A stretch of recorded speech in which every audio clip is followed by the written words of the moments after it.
l'actualité, organisation à Cotonou de la journée portant évaluation et la liquidation automatique de la pension des agents de l'État.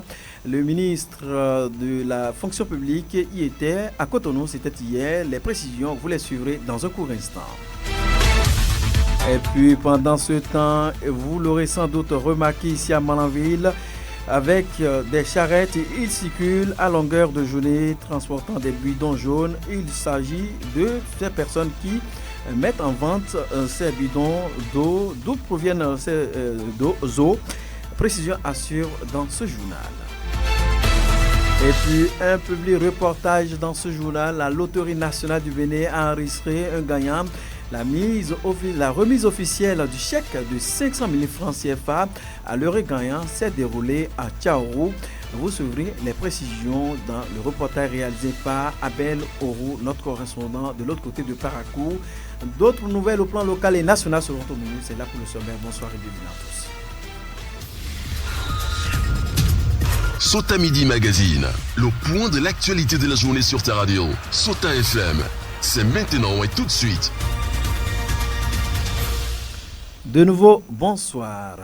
Il n'est pas rare de croiser des citoyens malanvillois circuler avec des bidons d'eau à longueur de journée. Cette eau mise dans les bidons jaunes sur les charrettes sont destinées à la vente aux populations environnantes. D'où provient cette eau et quelles conséquences peut-elle avoir pour les utilisateurs? Élément de réponse avec deux citoyens malanvillois rencontrés par une équipe de nos reporters. Je paye les eaux Arcano comme ça. Parce que si on paye ça, des fois on contrôle. Des fois on ne contrôle pas. Mais dans 2 jours là, on n'a quand même pas contrôlé. Dans les bidons, il y a des bidons qui sont sales. Il y a des bidons qui sont propres. Si on les a appelés et ils ont amené l'eau là, on ouvre d'abord le bidon. Si le bidon même est propre, là on paye. Si c'est pas propre, on ne paye pas. D'autres contrôlent, d'autres ne contrôlent pas. D'autres, s'ils ont besoin d'eau, ils appellent seulement. En même temps, ils renversent ça dans les jarres ou bien dans les tonneaux. Mais moi, je contrôle avant de payer. C'est pas l'eau de Sonem, c'est l'eau de forage. Et parmi eux aussi, il y a d'autres qui vendent haricano là, que c'est pas l'eau de forage, c'est l'eau de pur. Ils vont piser et mettre dans le bidon en disant que c'est l'eau forage. Les consommateurs, ce que ça peut avoir sur eux, c'est la maladie. Parce que tant que l'on paye l'eau, ce n'est pas contrôlé. Si bien même si on veut même manger là, on contrôle d'abord manger avant de manger. Donc tout ça là, on doit contrôler ça. Moi, je prends ça pour laver les bols, les cives qu'on sort. Mais il y a d'autres aussi, ils prennent ça tout juste pour faire ablution. Il y a d'autres aussi qui boivent ça parce qu'ils voient que tout l'eau c'est l'eau. Ça ne leur dit rien. Ça va que ces maladies sont en train d'encaisser. Moi, je ne prends pas cette eau parce que je vois que l'eau là n'est pas propre. Je ne sais pas d'où ça vient, mais en le voyant avec les bidons par-ci par-là, je me pose toujours beaucoup de questions. Et je me réponds aussi des fois pour dire que ça là, c'est pas à faire de l'eau de Sonnet ou bien un truc là. Au fait, je suis un peu choquant en le voyant avec l'eau là. Moi, je ne prends pas quand même. Je sais que c'est pas l'eau potable, c'est pour cela moi je ne prends pas ça. Au fait, je les conseille. Pour utiliser cette eau, il y a un produit qu'on appelle Aquatab. S'ils peuvent utiliser avec l'eau là, je sais que ça serait un peu mieux pour eux quoi. Sinon, cette eau là peut les rendre malades. Sinon, c'est pas l'eau potable. Ça peut causer aussi des infections et d'autres maladies aussi. Vu les risques que court la population en faisant usage de cette eau, les citoyens rencontrés profitent de notre micro pour prodiguer quelques conseils aux utilisateurs. Extrait de leurs propos. Ceux-là qui payent certaines choses de l'eau comme pareil, conseil que moi je vais leur donner, de souvent très contrôler les bidons. S'ils appellent les haricanos là, donc à ouvrir d'abord et contrôler dedans. Si le bidon n'est pas sale, si le bidon est sale, il n'a qu'à le libérer. Ou bien si le bidon est sale, ils prennent ça totalement et ils vont l'appeler pour dire prochainement là, si on t'appelle et qu'on ouvre le bidon et qu'on voit que le bidon est sale, on va ramasser l'eau là. Là, ils peuvent aller même crier n'importe où ils veulent, ils peuvent même aller chez les délégués. Une fois qu'ils l'ont déjà averti, premièrement, donc il ne faudra pas qu'ils vont encore répéter le même scénario. Je dis aux populations de Malanville d'utiliser souvent Aquatab dans cette eau-là avant d'utiliser. Sinon, ça peut les causer beaucoup de problèmes à long terme. Eh bien voilà, merci à vous, chers reporters. De cette actualité, nous parlons éducation à présent. Les calculs des moyennes presque dans tous les établissements, j'y arrive, secondaires publics, ont pris fin. Le temps donc de faire le point du premier semestre de l'année en cours. Le constat est réel donc dans plusieurs établissements sillonnés ce matin par une équipe de nos reporters. Sous les encarreaux, il est un représentant des professeurs du collège d'enseignement général Wolo qui se prononce sur le point du premier semestre. Extrait de ses propos. Nous avons fini le premier semestre avec les apprenants Et chaque apprenant sait déjà à quoi s'attendre. Tout le monde est situé. Il ne reste qu'à finaliser les bulletins pour que nous signions, pour que les parents eux-mêmes soient au courant de ce qui s'est passé. Nous sommes à un résultat d'environ 50%. Un résultat qui n'est pas encore encourageant parce que nous, connaissant le CGOLO, nous pourrions faire plus. C'est peut-être dû à un manque d'accompagnement et nous croyons que l'administration et le personnel sauront prendre les dispositions nécessaires pour que ce tir soit corrigé. Il y a peut-être un recul au niveau des apprenants, si je peux le dire, parce que nous avions les promotions qui étaient passées au CGOLO les autres années, ce n'était pas ça. Dès le premier semestre déjà, nous voyons une volonté affichée des apprenants de travailler plus. Cette année, c'est comme s'il y a un peu un relâchement, mais nous allons prendre les dispositions nécessaires pour que ça puisse être corrigé. Donc je crois que c'est un résultat pas trop satisfaisant parce que 50% on est autour de la moyenne, on devait exceller. Parce que tout le monde connaît le CGOLO et en fin d'année. Mais je crois qu'il ne faudrait pas que les gens soient surpris. À la fin de l'année, nous allons donner un meilleur résultat. Je suis le représentant des professeurs, je parle au nom des collègues. Si chacun joue sa partition, je crois que le résultat sera amélioré au second semestre et annuellement. Le représentant des professeurs du collège d'enseignement général Wolo, ici à Malanville, sous les encarreaux, profite de notre micro pour prodiguer quelques conseils pratiques aux apprenants ainsi qu'aux parents. Extrait de ces propos.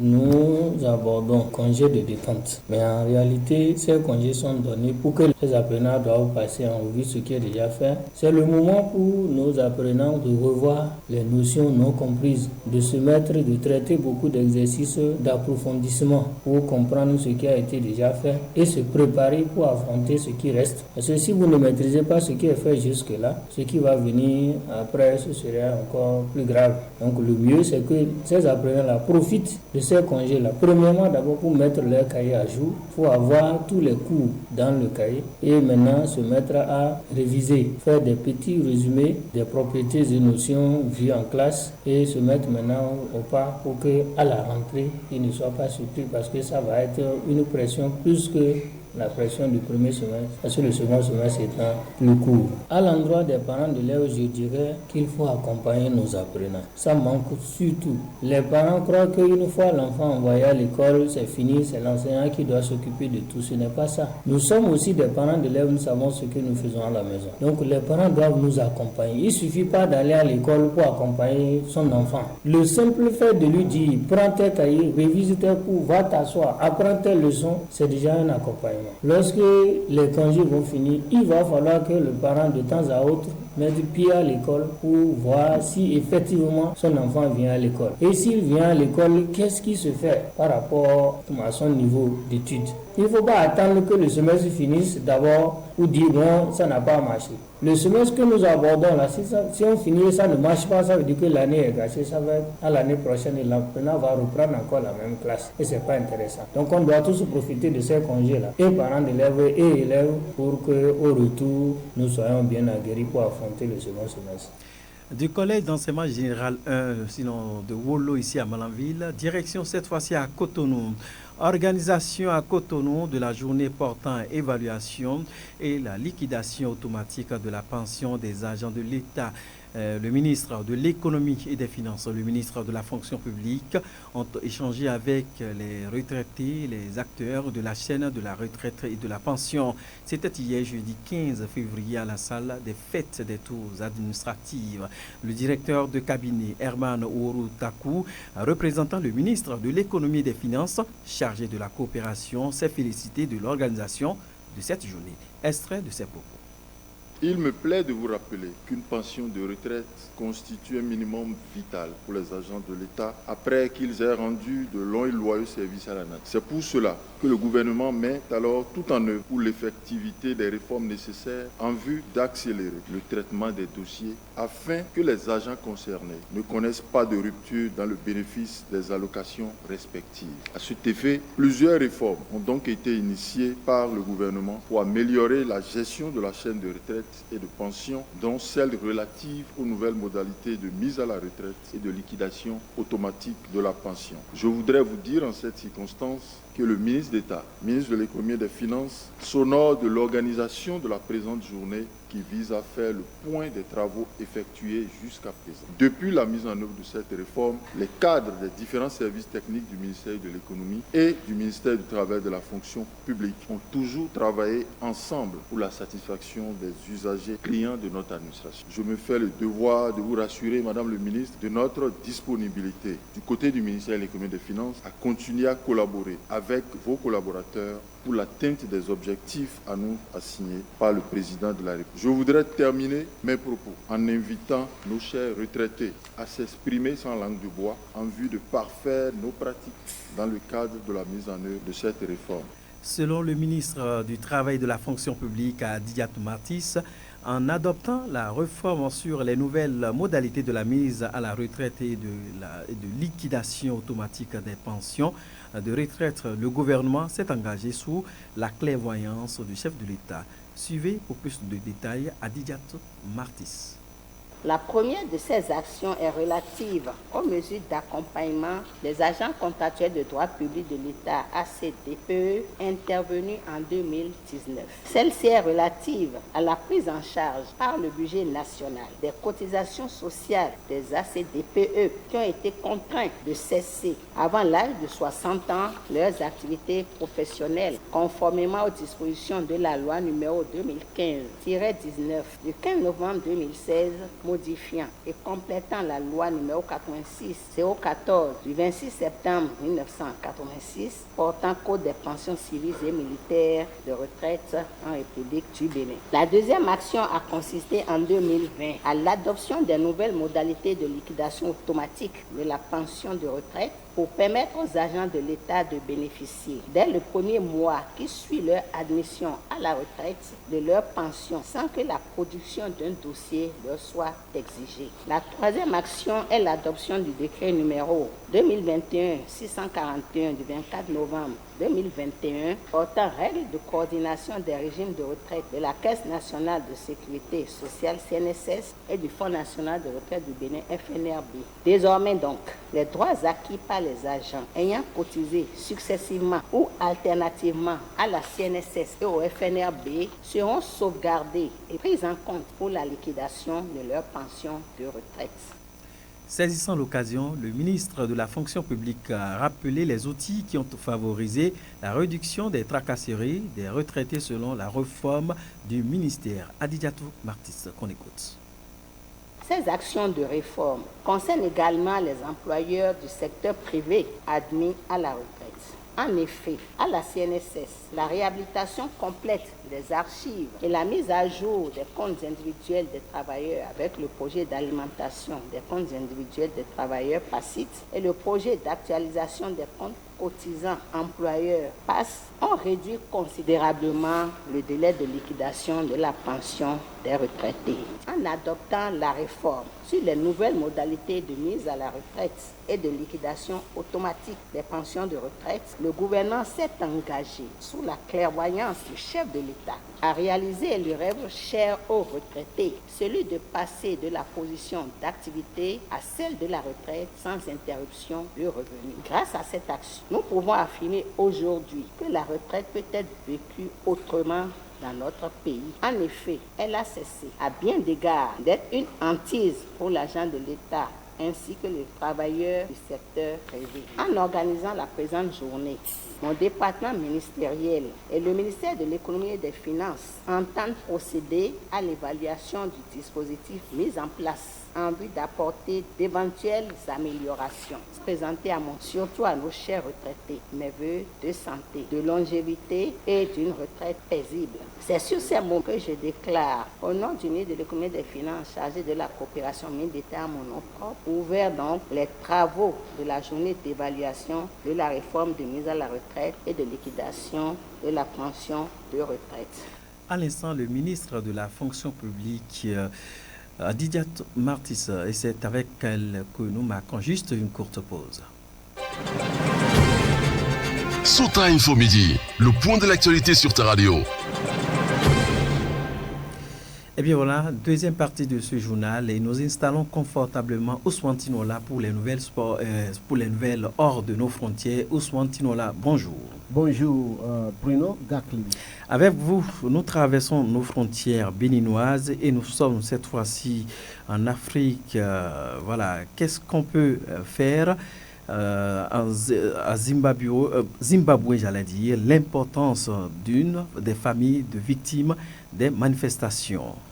3 personnes sont décédées en fin de semaine dernière dans des manifestations contre le report de l'élection présidentielle. Parmi les victimes, Landing Camara, dit Diediou, le lycéen a été enterré ce jeudi à Ziguinchor dans le sud du pays, mais la lumière n'a pas été faite sur de précédentes violences meurtrières comme celle qui avait agité le Sénégal en juin 2023 après la condamnation de l'opposant Ousmane Sonko, maire de Ziguinchor. Des familles de victimes se disent aujourd'hui découragées.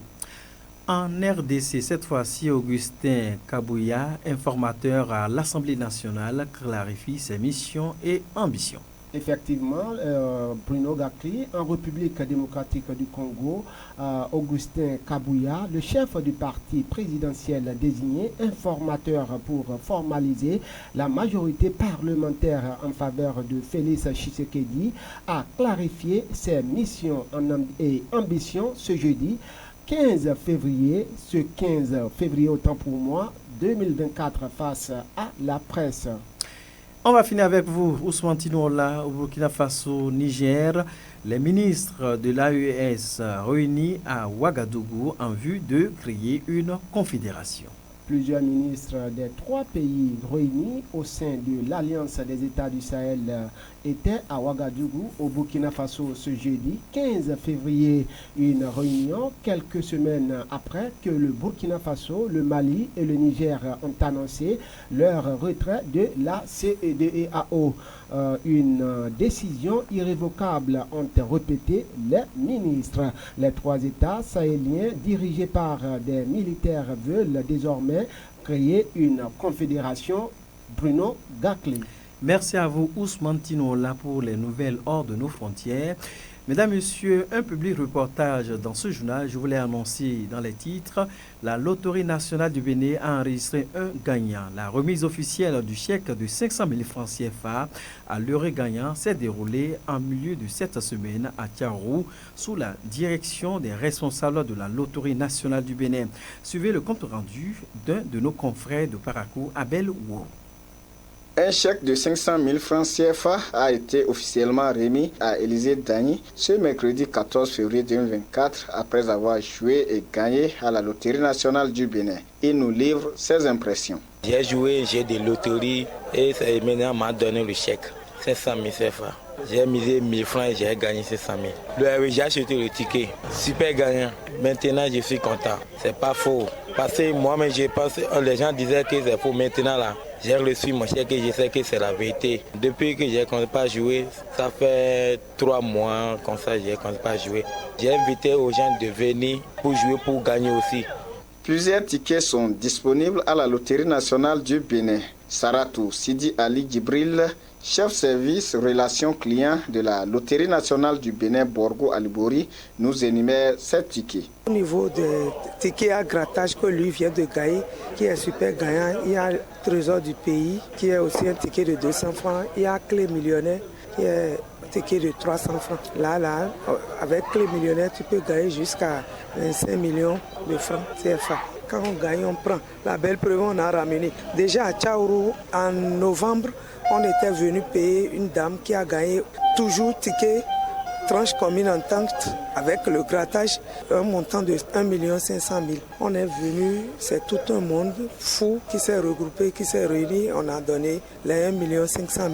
La dame a pris son chèque, c'est une femme, une revendeuse. Et aujourd'hui, on est revenu avec 500 000. Donc, il y a de quoi que personne ne doute de la LNB.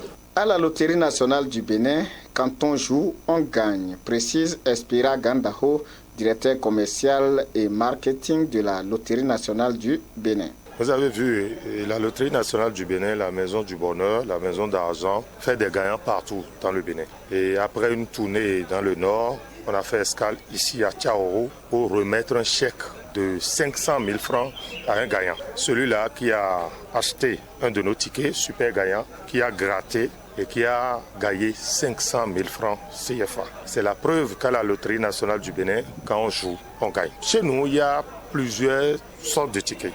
Il y a des tickets de 100 francs, de 200 francs et de 300 francs. Et tous ces tickets sont des tickets gagnants. Chez nous, vous pouvez gagner 500 000, vous pouvez gagner 100 000, vous pouvez gagner 2 millions, 3 millions, 5 millions. Vous gagnez jusqu'à 25 millions de francs CFA. Moi, je mets tous les tickets ensemble et je dis grattez. Quand vous grattez, vous gagnez. Vous pouvez gagner jusqu'à 25 millions de francs CFA en sortant 300 francs CFA, par exemple. Dans la vie, il faut rester positif. Mais je voudrais demander à ceux-là qui pensent toujours que quand on joue, on gagne, de faire le geste utile. 100 francs, 200, 300 francs. Ils vont gagner. Quand on joue, on gagne. Vous avez vu la preuve. Eh bien voilà, merci à vous Abel Ouro pour ce public reportage qui traite de cette remise officielle du chèque à cet heureux gagnant de la Loterie nationale du Bénin. Et c'est avec vous que nous refermons cette session de l'information. Collaboration technique, on retrouve Aboubacar Doko à l'édition. Il a pour nom Karib Inoussa. En direct depuis les studios A pour la présentation, Bruno Gakli et je me suis fait le plaisir de vous présenter cette demi-heure d'information. Suivez juste derrière nous la chronique, un commentaire réalisé par Alassane Sanebior. D'ici là, portez-vous bien et bonne suite de nos programmes. Bonne écoute. C'était Sota Midi Magazine, le rendez-vous informatif de la mi-journée sur Sota FM, la radio de l'espoir. Merci pour votre fidélité. Suivez la chronique en français facile sur Sota FM. La chronique en français facile sur Sota FM. Alassane Sani Bio.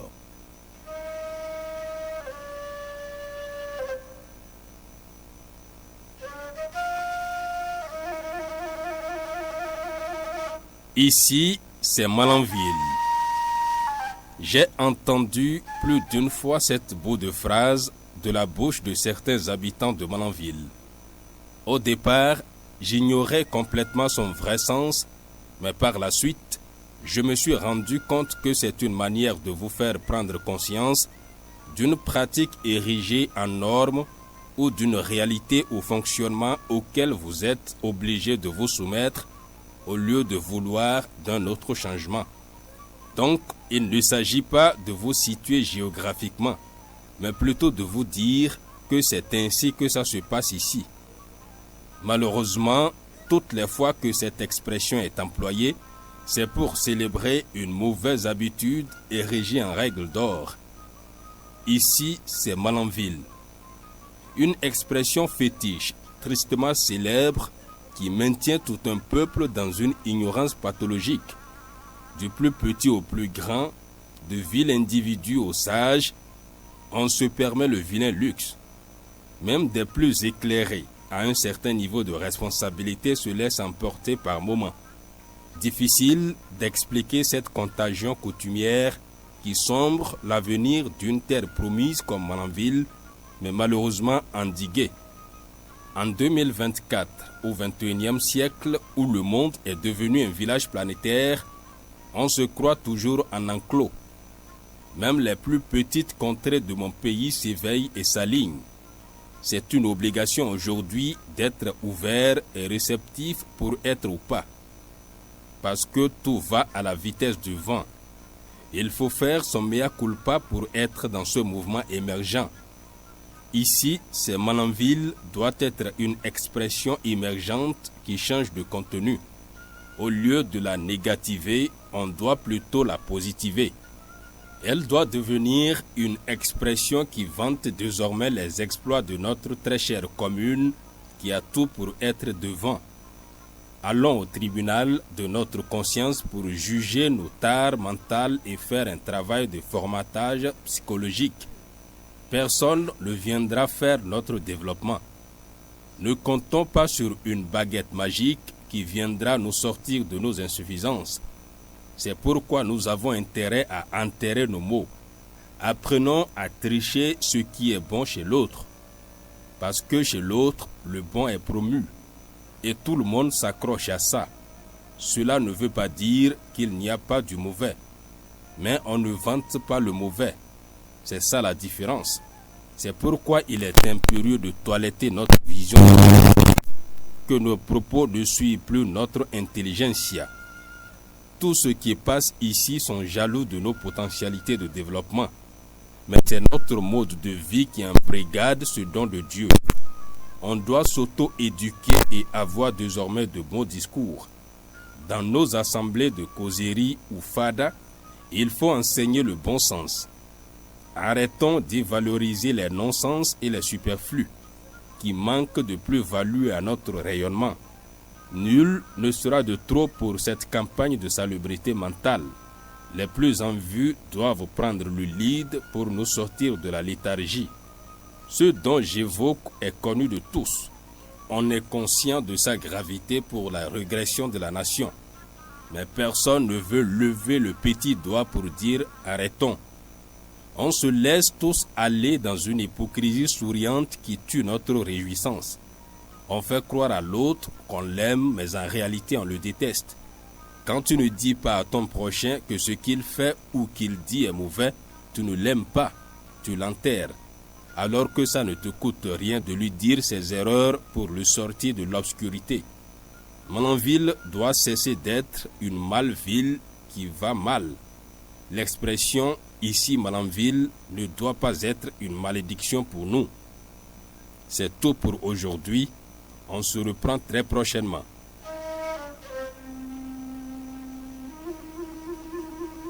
C'était la chronique en français facile sur Sota FM. Dans la Liborie, la différence a un nom.